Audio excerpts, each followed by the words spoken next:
1051. It's the Breakfast Club. Good morning, DJ Envy, Angela Yee, Charlamagne the God. And we have, how do we say it right? Is it DJ Vlad or is it Vlad TV now? Oh, man, it's whatever. Like, I haven't DJ DJ'd Vlad in a TV. while, so you can just say Vlad TV. We got Vlad TV in the building. This is my brother right here. Ain't nobody's called you DJ in so long. Yeah, man, you know, it's a legacy name. That's just the Beef mixtape series. Exactly. Somebody asked me that the other day. They were like, wait, Vlad DJs? I was like, his name is DJ Vlad. No, you know what? Because I think I put on Twitter DJ Vlad, and it was a wrong tweet, right? It was a wrong Twitter account, right? On Instagram, yeah. That ain't even the name. It used to be DJ Vlad the Butcher. Yeah. I had the little photo shoot covered in blood. And Absolutely. girls and I everything. remember Guy. And you're usually not on this side. You're usually you one giving the interview. Usually on the other side, exactly. How does it feel? Does it feel different on this side? A little bit different. A little bit. I don't really do a lot of interviews. I've You know definitely what I mean? grilled Vlad a few times. Oh, yeah. I've caught him off guard while he's been playing.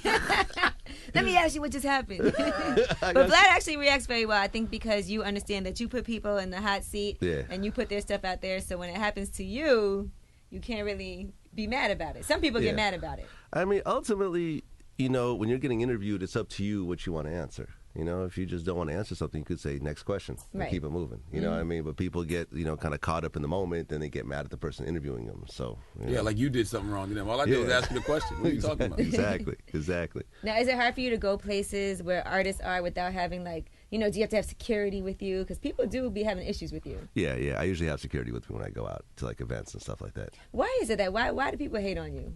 Or what's the issue people have? I mean, you know, we're a big site. You know, I mean, I think we're currently the second biggest hip-hop site in the world. You know, we do like 58 million page views a month.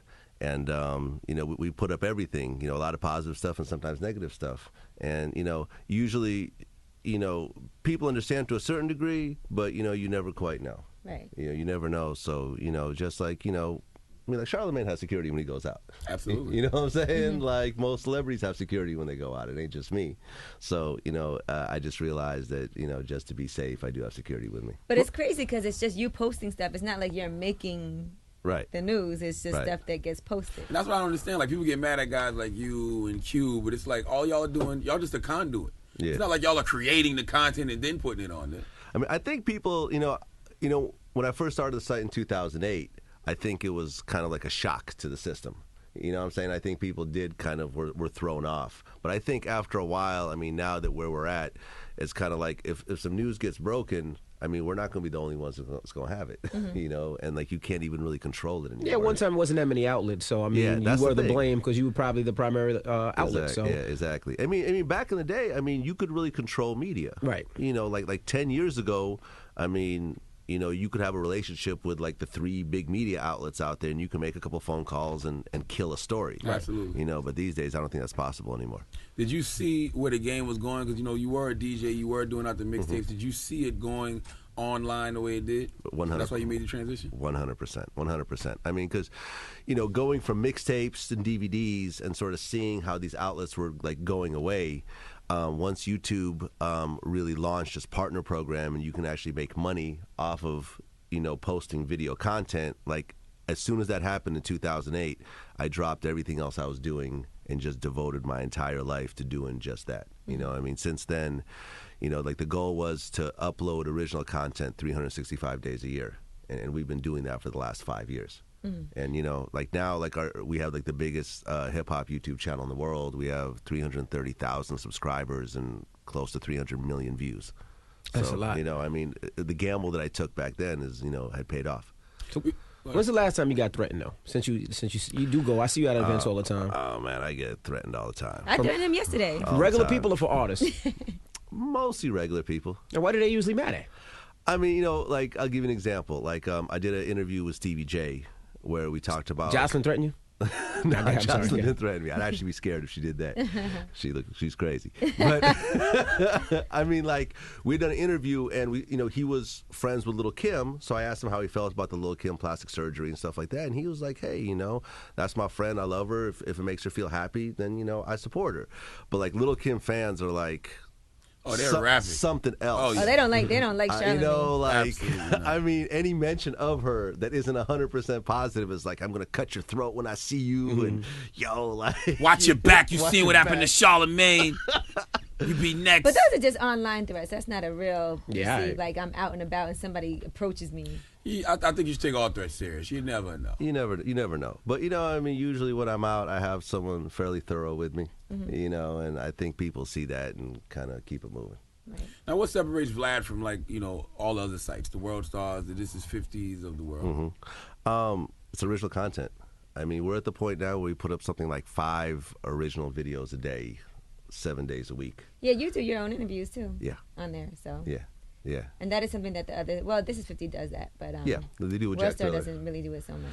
They do more like they get like music videos that they produce their own music videos. So everyone kind of has their own thing. They get big booty hoes. That's what World Star does. Yeah, they do. They have the World Star honeys. They get that too, and that's the whole thing. Like a lot of people ask me about like, I want to start a blog. I want to start a site. What should I do? And the first thing I tell them is create a lot of original content because I mean we had like 3 sites that we shut down.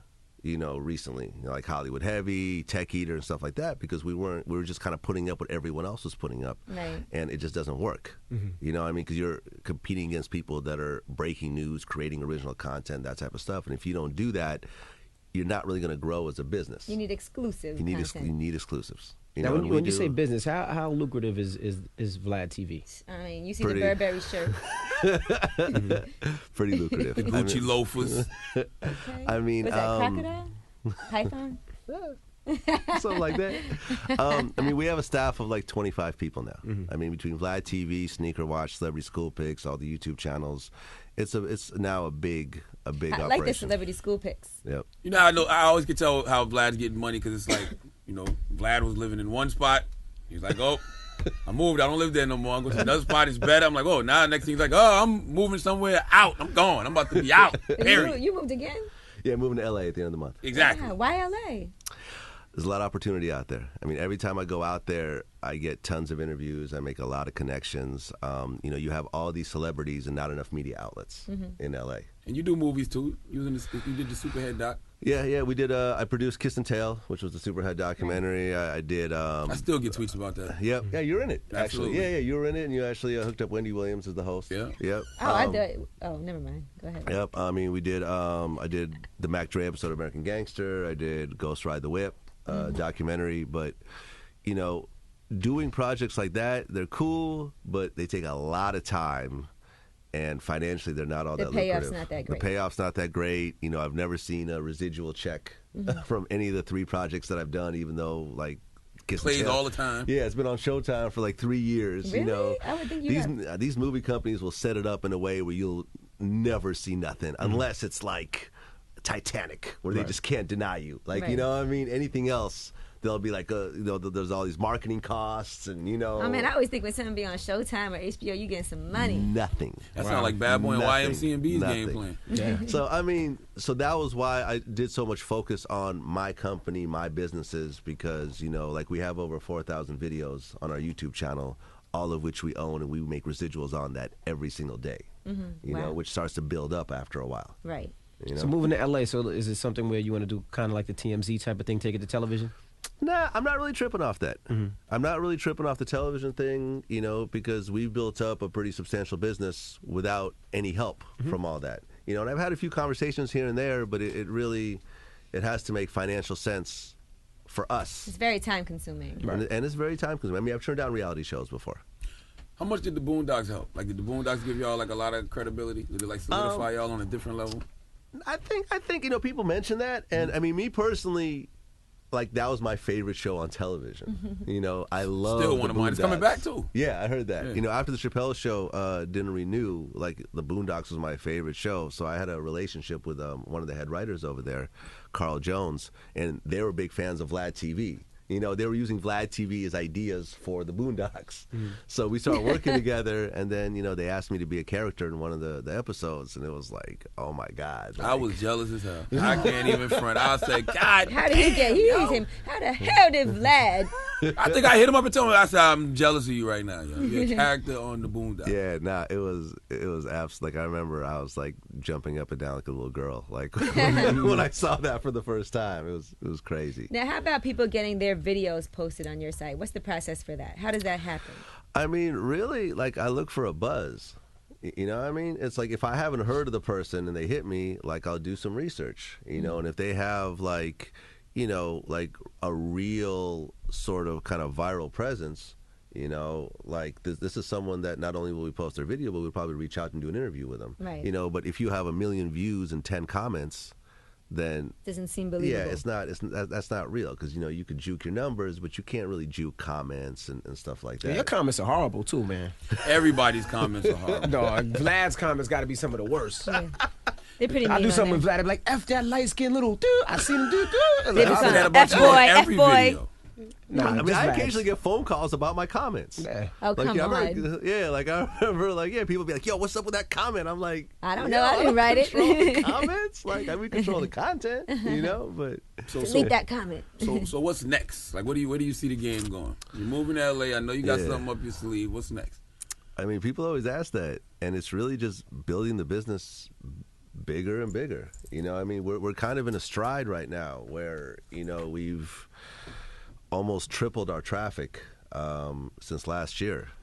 You know, so it's you know, everyone always like wants to get to a certain level and start to diversify and do different things and get away from what it is that they're really good at. And you know, we've just have become really good at you know, at Vlad TV, Sneaker Watch. You know, Sneaker Watch, I believe, is the second biggest sneaker site in the world right now. Wow. I mean, we've actually surpassed Nice Kicks in terms of traffic. Oh. You know, only being around for maybe like 2 years or something like that.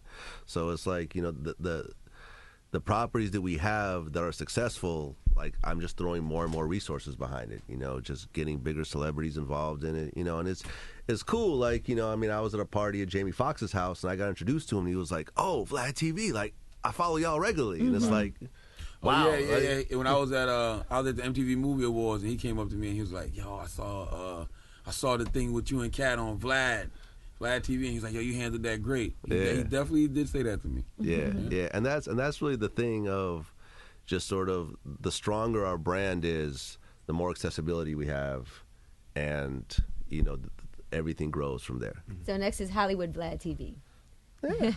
Yeah, maybe. We'll see. All right. Well, we look forward to hearing from you some more and being on your TV site. Oh, yeah. And your website and everything that you're doing. We need to be a part of it. Whether it's sneakers, I live on Vlad TV. TV. Oh, yeah. So do I do, sir. Oh, yeah, I do as well, sir. No, I mean, like, you know, we've done DJ Envy as well, but like the Charlemagne stuff is really kind of its own monster. Like, you know, I don't think either one of us was ready for it. I think you need to give him a PC then. You know what's crazy though? Me and Vlad been doing this. Vlad was putting me on his beef mixtape before I even knew who Vlad was. Like my interviews in South Carolina. Yeah. And everybody like, yo, you on Vlad beef mixtape series? And I was like, word? Yeah, that's actually how we met. This was Yep. like, what, maybe 7, 8 years ago? Something like that. Yeah, at least. This had to be like 04.